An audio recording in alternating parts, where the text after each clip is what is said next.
Hello, and welcome. Welcome to Parenting Differently, where we leave behind the old way of parenting and allow the gifts of motherhood, of parenthood to raise us.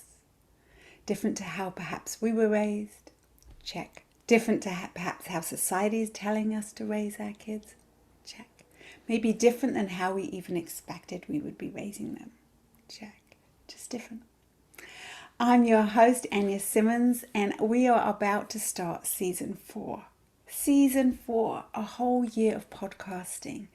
And I wanted to take the time today to tell you a little bit about my journey, tell you a little more about me, tell you a bit more about my mission, and tell you a little bit more about my book. So welcome. So yes, I started my journey as a British nanny, and I trained in England, and it's a 2-year course. I was 18, 19, somewhere 18, 19, I guess.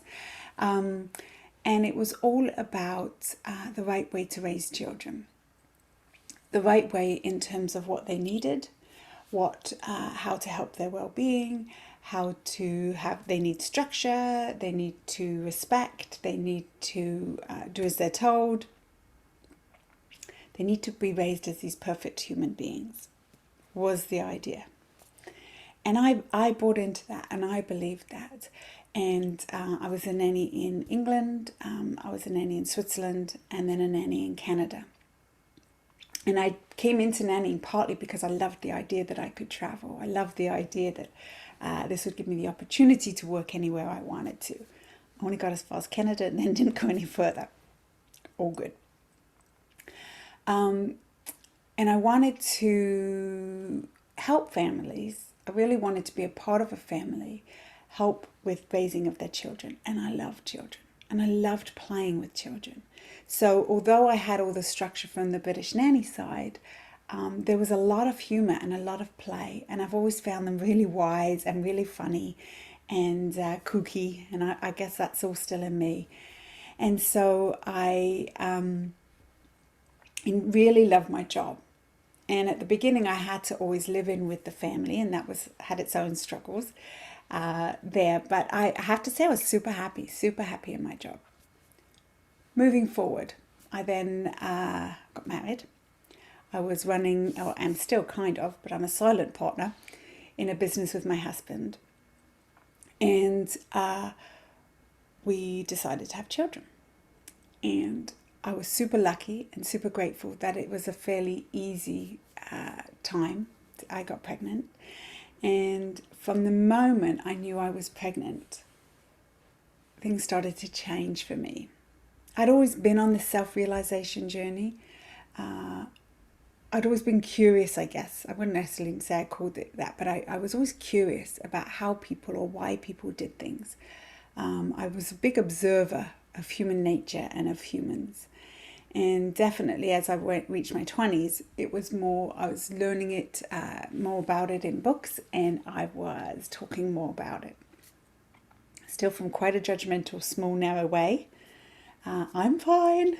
I was living that way. Anyway, and then I have my son, and the birth was pretty traumatic for me from what I had planned. I won't go into details here, that you can read in the book. But I realized suddenly I didn't know anything. I knew how to love. I knew how to be present. I knew how to cuddle him and clean him and feed him, and had a really strong support from my husband and family members. But a lot of what I had learned suddenly didn't quite make sense, right? It didn't feel true to my gut. It didn't feel true to who I was.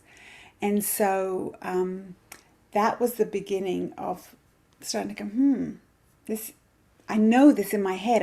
I've done this with other children. Why does it not align with me, with my son, and then a few years later with my daughter? And especially on the times when they would test you, when their little personalities would come out, when they would, say no 101 times to me, when I would suddenly feel really angry that nobody was listening to me, and it was an anger that came that I was like, whoa, what is this stuff?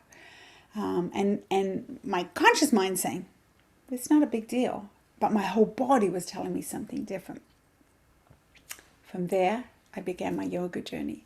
My kids were maybe, I should probably read my own book for the dates, but 6 or 8, something around there. And I started yoga with, who was a client actually at the time, was starting yoga classes. And it was super hard for me. I did not like it at the beginning in terms of my body was so stiff, so incredibly stiff. Definitely no toe touching, but no, even just raising my arms felt like torture.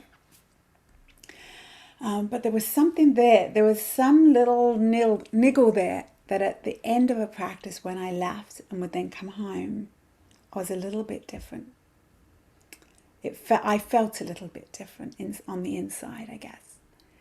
And so this continued, and it was really taking this yoga that I was learning on the mat, this unwinding into my body, untangling stuff in my body, finding a breath that I didn't ever think about, and realizing how tight and constricted and fearful I really was in all my cells. And then all my experiences up until that point were stored somewhere in there, because I could almost feel them clicking and moving away on a very slow process, no jump to it. And I kept going back and going back, and it really completely changed the way I was then parenting, because it really and completely changed who I was. I was so much more conscious of my energy that I brought into the room. I was so much more conscious of if I was grumpy and feeling ratty, oh my goodness, so were the children. If I was feeling relaxed and happy, funny enough, so were they. And this energy that you create, I was learning to love myself on a deeper level, and know that I'm worthy and that I'm enough. All these things that came really, truly for me through the path of yoga, because it was cellular, right? The movements and the poses and the sitting still and acknowledging me and releasing stuff. That was huge for me. Went on to be a yoga teacher. I have taught children with anxiety. I have taught in daycares, in nurseries. I have taught adults. I have taught seniors. Many, the whole spectrum. And each time was still another learning to me, because I started to notice that I could feel into the energy of what that person perhaps needed, what was required, and adapt my yoga to the yoga I was teaching. Call it my yoga. It's everybody's yoga. It's your yoga if you're doing it, right? Adapt it to everybody. That's where I was, right? And then along the lines, I became this parenting coach. And I kept thinking, wow, everybody wants help with their children. I want to help you as a mom, as a parent. I say and a father. I just have really only ever been really coaching women. So let's stick with mothers here. And it was this shedding of that the mums need to know everything. And it was the shedding and the help of being a real full support without judgment. Without coming from a place like, you've been failing. You haven't got this right, you haven't got that right. Because I understood it, because I had all those emotions. So the coaching was the next step for me. And somewhere in there became this idea that I have a story and I want to share my story to help. First, actually, for myself, I just thought, well, all these ideas and thoughts that I have, let me get them down on paper. And then as I was writing this book, it was more along the lines of, wow, if I had only known a teeny bit of this while I was raising mine, that I had permission to pause, that I actually didn't have to know, that our kids were so wise, which was my learning it with my 2 children, that we can actually share the raising with them.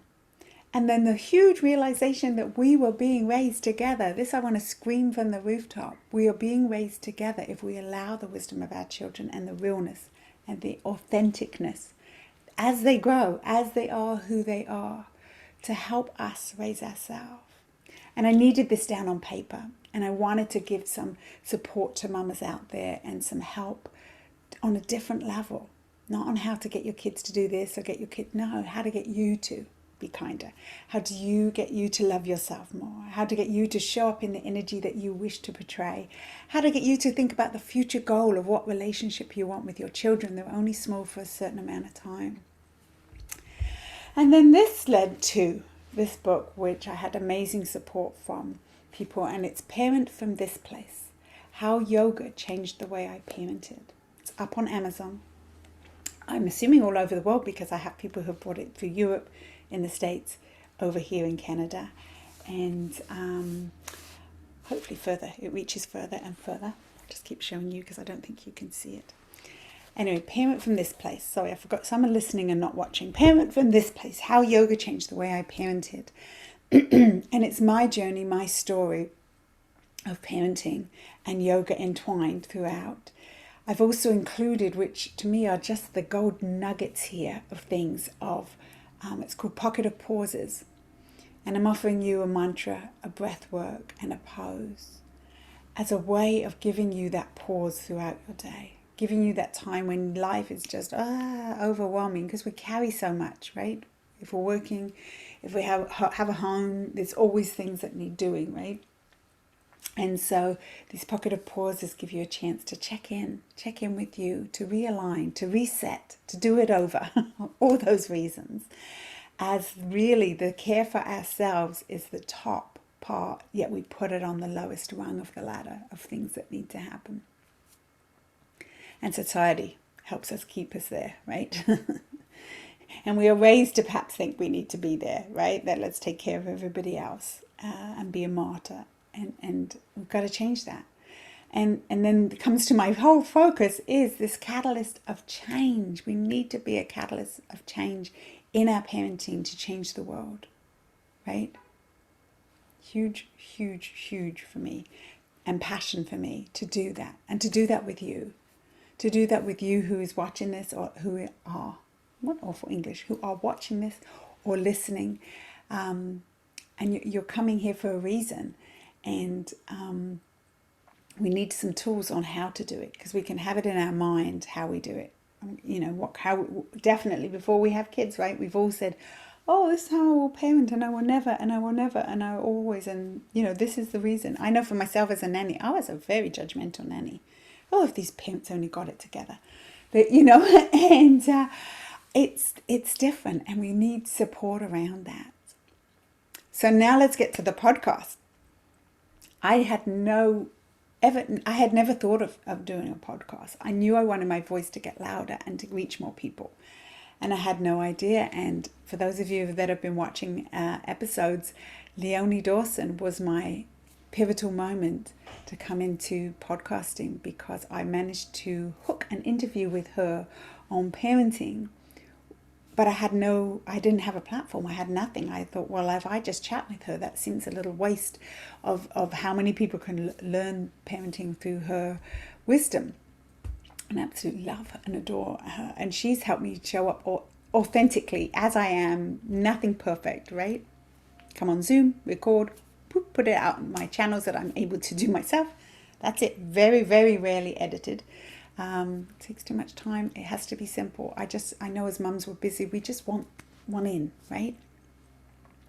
So now to say season 4, a whole year of podcasting. I've actually interviewed, not including now season 4, where we've got 10 new people, amazing people to bring you, 24 people, 24 mothers and fathers who are doing it differently. And so much wisdom in what they talk. Every single time I'm amazed. Every single time I feel, this beautiful switching in the world, that these people are out there raising people differently, bringing those people out into the world. And we know the possibilities are then endless. So once again, welcome. I really thank you for being here. I thank you for following, for sharing, all the things that you are interested in doing. And I really, really appreciate you. We can do this. We can change the world by the way we parent. Thank you.